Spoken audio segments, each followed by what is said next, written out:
guys, for Flames of War from Battlefield in the Box, we have frozen ponds. Ponds dash small lake type areas. Yeah.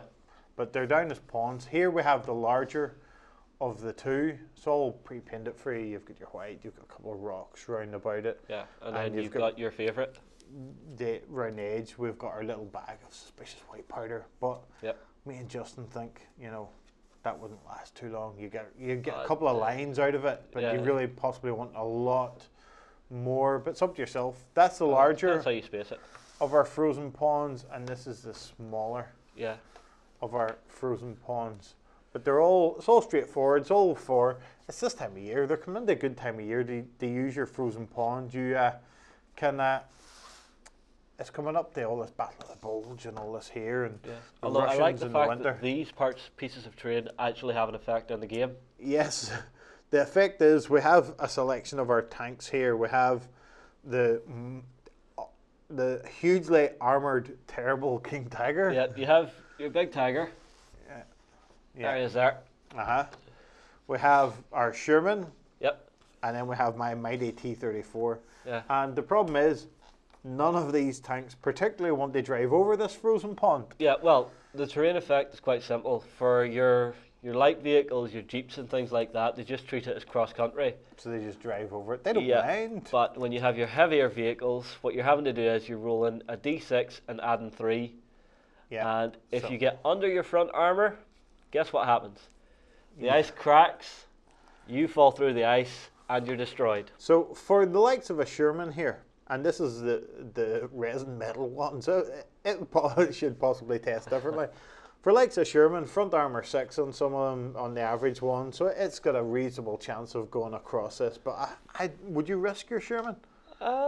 Needing a 3 up, I wouldn't be too worried. It's a reasonable chance if I was forced to it. My mighty T-34 with front armour 7, would you risk that? I would risk that a lot less, because you're going from 60% in favour to 60% against. Yeah, and then our Tiger or any of these big Panthers, basically as soon as you go beyond front armour 9, and at 9 I don't think anybody would ever do it.